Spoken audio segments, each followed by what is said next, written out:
سلام درنو لیدونکو، هیله ده چې روغ او جوړ به ستاسو د روغتیا او سلامتیا په هیله. د اکسل درسونو ته راځو. په تیر درس کې موږ د اکسل فنکشن شروع کړی و. اکسل فنکشنونه مو ویلې چې تقریبا یو لس پورې موږ فنکشن ټول ذکر کړي و. فکر کوم تر پروډکټ موږ د فنکشن ټول تشریح کړي و. راځو نن بل فنکشن ته، هغه دی فیکټ یا هم فاکتوریال. ډیر مهمه وړین فنکشن دی. د دې کار دا دی چې تاسو ته د اعدادو فاکتوریال ښیي. څه رقم؟ زه په یو کار وکم. فاکتوریال تاسو په ریاضي کې ویلی دی، کیدای شي معلومات ولرئ، که ونه لرئ زه هم یو معمولي اشاره پرې راچوم چې دغه فاکتوریال څه شی دی. فاکتوریال چې دی د مسلسلو اعداد جمع ته ضرب ته، البته د مسلسلو اعداد ضرب ته فاکتوریال وایي. مثال، زه له یو نه نیولې تر 7 پورې اعداد لرم. زه که چیرې له یو نه ونیسم تر 7 پورې د اعداد په خپله کې ضرب کړم، همداسې دا فاکتوریال راځي. مثال، تر 7 پورې که اعداد موږ سر په سر ضرب کړو نو د ځواب به څو وي؟ دې ته وایي د 7 فاکتوریال.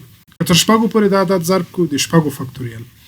اوس ګورئ، یو په 2 کې 2 کېږي، 2 3 6 کېږي، 6 4 40 کېږي، او 40 5 کې، او بیا هماغه عدد په 6 کې، او بیا هغه عدد په 7 کې. خلاصه څومره چې دا ډېرېږي زموږ د هغه نه یو څه پورته کېږي. یعنې موږ مجبور یو چې بیا ماشین حساب یا کلکولیټر ورته راواخلو. نو د دې لپاره اسانه موږ په اکسل کې فنکشن لرو، هغه د فاکتوریال فنکشن دی، د فیکټ فنکشن دی. مساوي به ولیکئ، فیکټ فنکشن به ولیکئ، قوس به خلاص کړئ، فقط آخري عدد به انتخاب کړئ. تر کوم عدد چې تاسو غواړئ دا ضرب کړئ. اوس زه د 7 فاکتوریال غواړم، نو تاسو دلته 7 انتخاب کړئ. که ته د 8 فاکتوریال غواړئ، 8 انتخاب کړئ یا 8 ولیکئ. قوس وربند کوئ، انټر یې کړئ. تاسو ته وایي چې د 7 فاکتوریال کېږي څو؟ 1540. یعنی که د اعداد له یو نه نیولې تر 7 پورې مسلسل موږ ضرب کړو نو حاصل یا ځواب یې ریزلټ کېږي 1540. دغه عدد زه چینجوم نه، د 7 فاکتوریال نه غواړم. ما نه پوښتنه شوې چې د 15 فاکتوریال، د 15 فاکتوریال سلوشن. یا که زه ورته ولیکم چې د 3 فاکتوریال، د 3 فاکتوریال کېږي 6. دا د فیکټ فنکشن شو. راځم بل ته پاور دی. پاور چې دی توان دی، طاقت دی. موږ ریاضي کې موضوع لرو د پاور یا طاقت. مثال، زه دلته عدد لیکم 15 او پورته عدد لیکم 2، یعنی 15 په توان دی 2، یعنی 15 2 ځلې څو کېږي؟ دا ساده دی، پوهېږئ. 15 15 کې 25. اما په اکسل کې دغه څنګه حلو، څنګه یو فرموله ورته لرو؟ نو دې لپاره موږ لرو د پاور فنکشن. پاور به ولیکئ، قوس به خلاص کړئ. اول تاسو ته وایي نمبر دی انتخاب کړئ. نمبر زموږ څو دی؟ 15.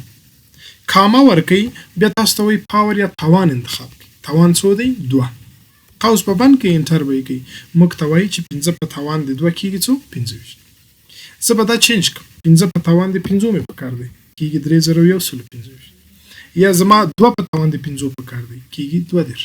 فقط عدد توان چینجوئ، ریزلټ خپله چینجېږي. نو دې ته وایي د پاور فنکشن.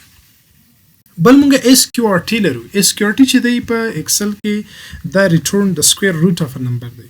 د یو عدد جذر مربع موږ ته راوباسي. بعض عدد موږ ته معلوم دی چې جذر مربع یې څو دی. مثال، که زه ولیکم 4، د 4 جذر مربع ټولو ته معلوم دی. څوک چې په ریاضي کې بیا ښه وي هغوی به ډېر ښه اسانه پیدا کولی شي. خو راځئ چې موږ یې معلوم کړو په اکسل کې د فنکشن له لارې. مساوي به ولیکئ، فنکشن به ولیکئ SQRT، قوس به خلاص کړئ، نمبر به انتخاب کړئ، انټر به یې کړئ. موږ ته وایي چې د 4 جذر مربع څو کېږي؟ 2. او یا که زه دا 6 ورته انتخاب کړم، 6 پوره جذر مربع نه لري، 2.4. او یا که زه دا ورته 25 جذر مربع پوره دی څو؟ 15. فقط عدد چینجوئ، اتومات خپله تاسو ته جذر مربع راوباسي.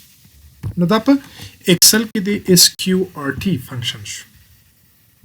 بل راوند اپ او راوند ډاون لرو. دا په اشاري اعدادو کې موږ کاروو. یو موضوع ده چې راوند اپ ورته ویلي، په ریاضي کې یو موضوع وه.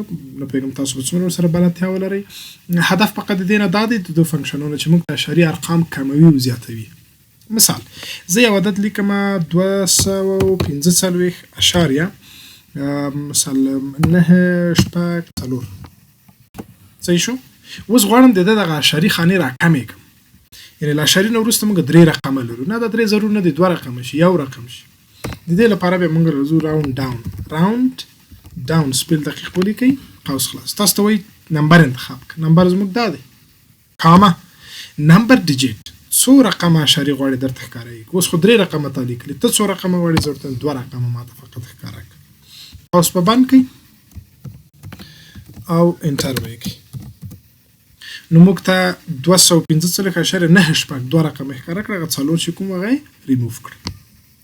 یا مثال که غواړئ راوند اف یې کړئ. راوند اف دا معنا چې یو څه قانون موږ درلوده په راوند اف کې، زما هم اوس دقیق په یاد نه دی، دا چې عدد له 5 نه ډېرېده بیا د څنګه عدد نه به یو ورکول کېده تر څو هغه نور ورسره لوړ کړي. اوس راځئ چې راوند اپ یې کړو چې دا څه رقم کېږي. راوند اپ به ولیکئ، عدد به ورته انتخاب کړئ، کاما به ورکړئ، بیا درته وایي څو نمبر ډیجیټ غواړئ. بیا هم زه 2 نمبر ډیجیټ غواړم. خو راځئ چې فرق به د بل سره وګورو. فرق دغه کېږي چې دلته ګورئ 9 وي یا 9 وو، اما دلته یو عدد ور اضافه شو، څو شو؟ 9 شو یا 9 وو. دا د راوند اف هغه دی فرق دی. بل فیکس لرو. فیکس څه وایي؟ فارمټ ا نمبر وذ ا decimal and commas.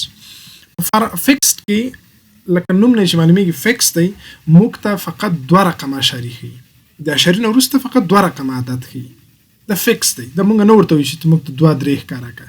دغه دوه کې که فکر اوس تاسو ما ورته لیکل چې 2 رقمه اشاري ښکاره کړه، اما په فیکس کې به ضرور نه دی چې موږ ورته وایو. ګورئ زه لیکم مساوي فیکسډ قوس په خلاص کې نمبر انتخاب که، خو مه ورته وایه چې 2 رقمه 3 رقمه 4 رقمه. انټر یې کړه، اتومات تا ته 2 رقمه ښکاري. دا د فیکس کار دی.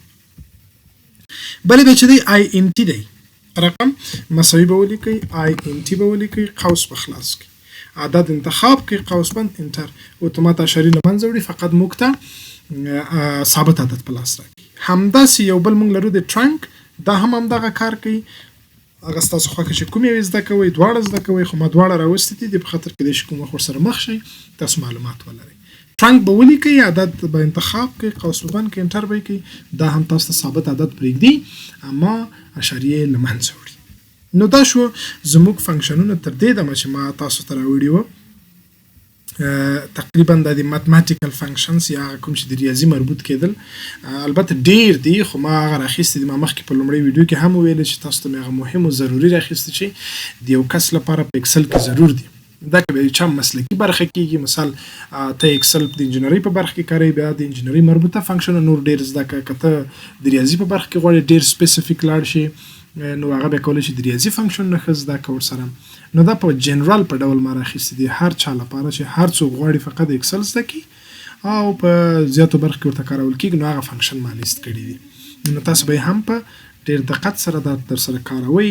دا چې تر هغو تاسو عملا پراکټیکل کار نه کوئ ځان سره، دا په داسې نه کېږي چې تاسو ویډیو وګورئ او بس ته نوټ یې کوئ در سره.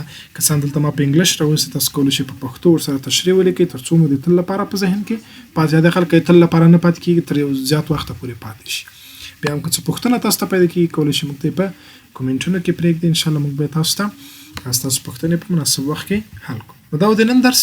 تر بیا الله مو مل شي.